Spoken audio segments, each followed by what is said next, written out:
Today, the PTR got an update.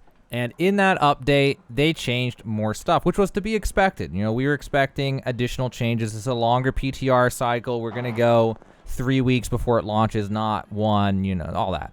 Well, they threw in some things that you guys might want to know about now because we might have some more items to buy on our hands.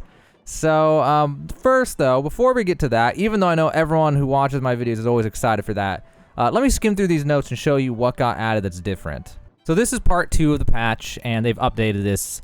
And some of it is rehashed from before, but I've already read it. I'm going to try to get you guys to what is new and what matters. And there are a few key things in here that are huge. Really, really important to know about. So first off, they've added fast travels. There's now fast travels in front of pretty much every single dungeon or something in each of these locations if you want to pause the video and read all that. Then they have just little fixes and things. There's nothing too crazy in here. Yeah, nothing crazy for actual bugs and stuff. And then combat changes, which they already had. You know, they're increasing the cost of the brute token 500, 750, stuff like that. You can drop them now when you die and all this crazy stuff. But they added more onto this. And this is not the breaking news, but I'm just going to go ahead and tell you this because it's the new stuff. So they added 2 additional gate points on the sides of each team's spawn, so it's easier to get out of spawn, not get spawn camp.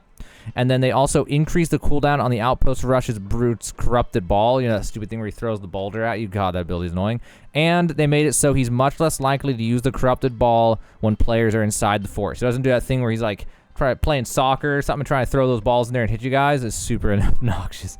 So they got rid of that, changed that. They fixed an issue where mending protection wasn't functioning properly. In order to fix the issue, the following changes were made. Updated mending protection to be able to be reapplied by any orb of protection heal, even the recovery from Protector's Blessing. To compensate for that duration, the duration has been shortened, the effect has been reduced. Previously, it was 5 to 40%. Let's just say 40% max for 5 seconds. That only applies the ability was initially used. Now it is 25% maximum for 3 seconds, but that duration can be refreshed with each tick of recovery and additional applications of orb of protection. Also, that reap ability that Great Axe have, there was a bug where it wasn't dealing damage when both the Collector modifier and the Gravity passive were unlocked. I had that bug when I used to play Paladin, and they finally fixed it 4 months after launch. And then fixed issue with PTR with Void Gauntlet cooldown. There's the jump cancel with the bow is now gone. So if anyone knows about that. Here's our first thing, though. You guys ready to buy things, if this makes sense to you? They fixed a bug that did not allow Ancient Bear Paw to be used in crafting. So hold up. Before we go on to the patch notes, let's take a look at this. So right now, if you go to any weapon in the forge, okay, and you go, or any place that has a weapon, you'll look at this. You know, you have Keenly Jagged, you have Keen, you have crafting mod for Keen Speed, you have crafting mod for wherever the other Keen one is. It's so hard for my eyes to see. Keenly Fortified. But there's no Ancient Bear Paw. There's no ancient... If you pause this video and try to look through this, there is no Ancient Bear Paw anywhere in here. Okay, so then we ask the question of what does Ancient Bear Paw do? Is it any good? And that answer is absolutely it is good. Oh, whoops, Ancient Bear Paw. This one gives, on critical, gain 15% in power for 5 seconds with a cooldown of 10 seconds. So that's like one of the best in slot perks because you get that combined with crit chance and crit damage or whatever your preference is for all your slots. That's a really good one. This is a pretty darn good perk. Just doing 15% more damage basically if you get a crit. So if you're built, you know, crit heavy build, that's gonna be crazy. Now I don't know what a fair price is for this, honestly. Like the craftings or the weapon armor market is always so hard to price gauge. And it's so server dependent, but I would recommend searching Ancient Bear Paw, see what comes up, and maybe you can find some, on some of your servers, there'll be none, right?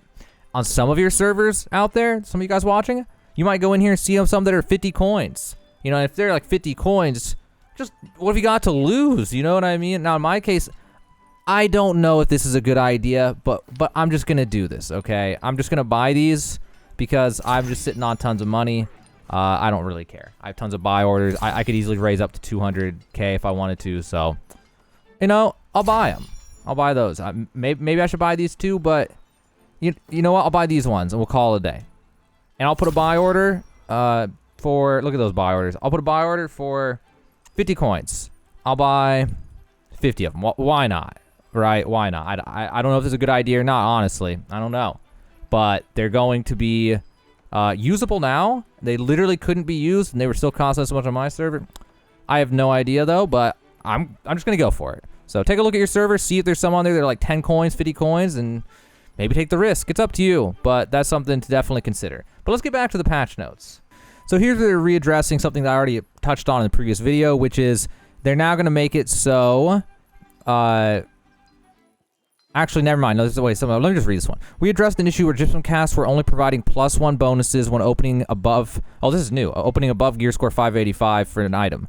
Now, upgrades from Gypsum casts from 585 to 600 should be at least +2, except when expertise is 599. So, that was not what I thought that was. In a previous video, I talked about how 590 plus gear can now be upgraded to 600 once the Umbral Shards come out. You can do that, but it does not give an additional perk. That's what I thought it was going to be, so I skimmed this, but that's actually something different. So, if you have not got to 600 yet, it's going to be a little bit faster, and it was not supposed to be as slow as it was. But now we've got one of the really big things to show you in this video, which is housing tax nerfs. So what happened is, starting in November, for the holidays, they reduced the housing tax cost for all players by 90%, and based on the tax percent set by companies on the tariff or whatever. So basically, people paid 90% less, and companies all set the tax rate to maximum because of that to basically duplicate coin, in a way. And then they communicated it's going to be reverted. So it's going to be reverted whenever this PTR patch comes out, which is going to be the end of the month. It's going to be January 25th. That's my guess, at least, based on all the information I have. And then it is brought to light an imbalance in wealth disparity, which was punishing for homeowners. And as such, we have decided to tighten the housing tax band, and we'll continue to examine player reception and data around this issue. We are adjusting them going forward to be more fair for homeowners and companies. We are focused on evaluating and continually tuning the overall wealth distribution and impact of the territory tax system. So in this patch, they reverted the make good whatever 90% housing tax, the tax reduction thing we've been used to. They're updating housing tax minimum to 2.5% instead of 5%. So like how low can taxes go, I guess? And then the taxing maximum has been reduced to 10% down from 20%. Then they also updated the default housing tax to 5% instead of 10%. So that's what's up with that. 5%. I'm not sure exactly, like, because in the game it has like 2x and 1x. So is this 0.25 is what they're saying, I guess? I guess they're saying 0.25. So either way, it's reduced. That's all you need to know. And then we have our other biggest news of the day. Okay, this one's pretty crazy. Aptitude rewards.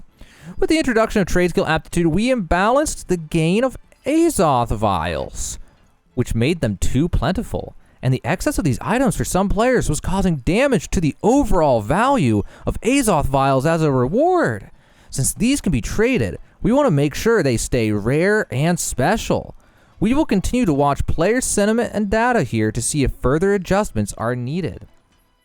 Okay, two things. First off, not a fan, honestly. I like Azoth being free. It's really nice. Azoth vials being 10 coins. But they removed Azoth vials entirely from Tier 1 Aptitude Gathering chests. The Tier 2 Gathering chests only drop 1 to 2 now instead of 2 to 3. The Tier 3 Gathering chests drop 1 to 3 instead of 3 to 5. And then the ones from Crafting and Refining, the Tier 1s drop 0 to 1. So either nothing or they drop 1. The Tier 2s drop 1 to 2 instead of 2 to 3. And the Tier 3s drop 2 to 3 instead of 3 to 5. So that's going to create a reduction in Azoth's supply into the market. So let's take a look in the game at Sus. Vials suspended Azoth. So on my server, after, how long has this been out? That's been like this, what, a month? What I've seen stabilize for these prices has been anywhere from 10 to 17 coins. It really varies. Honestly, I could probably buy them when they're 10 and then sell them when they're 17 and then like make money like a stock market or something, but I never do. I don't care. So that's the range. And right now, they're pretty close to bottom. What are the buy orders like right now even? 8 coins? All right, 9 coins. We'll see how many I get before the video comes out, because once the video comes out, I know people are going to go in here and just do stupid stuff, but let's buy 1,000. 3 days. Why not? Why not? It's a low risk. Oh my god, there's only this many to 16. Hey, look how few there are. 16. It's all being held by this one guy with 648. So like, I don't want to click these buttons for 7 at a time, but you guys should be seeing what I'm seeing, right? Now, how high should it go? Beats the hell out of me. There's still going to be a crap ton generated, and they are going to reduce the Azoth cost of distance traveled, so it won't cost as much. So maybe these won't even go up that much, but yeah, why not? Screw it. You know what I mean? I'm just going to buy some. Why not? What have I got to lose other than money, right? Let's just buy this guy out. Let's just buy him out. Screw it. I don't care. I'll get more money if I want it. Who cares, right? Whatever. So that is the other buy opportunity right now. If you guys are interested, this could be something. There could definitely be something here. How much will it go up? If it goes up at all, I don't know. 10 coins, 5 coins, 20 coins, 11 coins, 3 it won't change at all. Who knows? But the supply is going to get reduced by like 30% or something. I didn't crunch the numbers, but it's going to be reduced. So we'll see what happens. Other than that, reward. So they added in on the PTR, right? Or is this on live? Wait, didn't they do this on live? Okay, I guess at least on the PTR. No, this is they did this live too. I'm so confused why they put this in the PTR patch notes. If you guys didn't know already, the Surgeon, Pitlord Day, Banes, Mordici, the Mordican, or Mortician, or whatever the words, they now drop combat battle trophy materials. So like major corrupted, whatever. That's actually on live. I don't know why it's in these patch notes. That was real confusing. Okay, and then let's see if there's anything else in here worth mentioning. This is not anything crazy, but blackened manja with corn succotash recipe that actually required a lava barb. They fixed it. But they fixed the title. I was actually like, oh, maybe manja will go up. No, they just fixed the title, so they changed out what it's called. And then I think that was pretty much... Oh, this was interesting. They sped up leveling for the mid-game levels of 23 to 45 by 20%. So doing that will be faster now for new people. And no, this was not the end. I just remembered there's one more big thing. Oh my god, there's one more big thing, guys. Hopefully no one closed the video yet because there's one more giant thing in here. So in here, first off, this is big, and this is even the big thing. Materials used to craft expedition keys, chisels, corrupted fragments, shards, crystals, and lodestones are now tradable. So you can buy chisels, you can trade them. You can get corrupted fragments from portals, you can trade. This is in the PTR, it's not live, won't be live till the end of the month, but hey, that's going to change. So expedition mutator orbs can be crafted once a week, and they're in the faction shop, and they finally elaborated, yes, in fact, you can only buy them once a week. But here's something that they added just now to the PTR that's kind of crazy. To keep parity with Expedition Mutator tuning orbs, normal Expedition tuning orbs for Dynasty Shipyard, Garden of Genesis, and the Lazarus Instrumentality have been added to faction shops and can each be purchased once per week. Man, I wonder what that's going to do to a bunch of prices. That's a tough one. I'm not going to sit here and say buy different things because they're also adding another orb in that people are going to craft all the time, so... You know, if you know your market, do whatever you want with that information. But there's some information for you. Reduce the cost of all items in inventory taking durability damage on death. And then this was hilarious. And I'm honestly sad this bug didn't make it to live. On the PTR, a cooldown was accidentally applied to the Covenant faction shop's chunk of consecrated iron instead of the mutated expedition tuning orb. This has been corrected. I was actually hoping that would make it to live so we could just buy as many mutated expedition tuning orbs as we want. And the reason I wanted that to go to live, if it was up to me, is because I don't think these damn things should have cooldowns. I think we should be able to run dungeons as much as we want, but I'm not a big fan of artificial time gating, but hey, it is what it is. That's how they want to play the game. That's how they want to make it. That's how it's going to be made. And then in all this, there wasn't anything too crazy other than trading posts. They fixed an issue where sort by time function actually works correctly now. And this one's a huge quality of life. The inventory should no longer scroll back to the top after closing the sell. So you go to sell something, and when you're done, it just scrolls you back to the top. Instead, it'll leave you where you were, so it's easier to keep track of where the hell you are in your inventory when you have like 500 different items to scroll through. And then other than that, fixes. I don't recall seeing anything totally insane in here. So you can pause right here and read this if you want, but that's pretty much it for that. So that's the news. Those are the things that are changing, I mean, now in the PTR. So we've got all the things from the previous one. They added these on top of it. They're probably not done. There's going to be another week of this at least, of them coming back with more changes like this. So if you want to keep up with that, definitely consider subscribing to this channel. This is one of the main things this channel does, is keep you updated on the New World patch cycles. Even if I move on to other games, I plan to always be keeping you guys updated on New World patch cycles and that type of stuff. So yeah, that's what's going on with that. Also, if you want to follow me on other social platforms, in the description of this video below the first paragraph, I have a link to the PTR notes. And then right after that, I have links to my socials where you can join my Discord. You can follow me on Twitch where I stream other games. You can follow you can subscribe to the Patreon for $10 a month. Get insider trading tips for things that just don't make it to the YouTube or just can't make it to the YouTube because they just don't work for a YouTube environment. But yeah, that's the changes. Those are the things you should know about. Those are the things you could consider buying. Also, those are just... honestly, more than the buys, I'm just more interested in some of those changes, like the mutator orbs in the faction shop, the trading post, quality of life changes. There's just some interesting stuff coming to the game that I'm very excited about.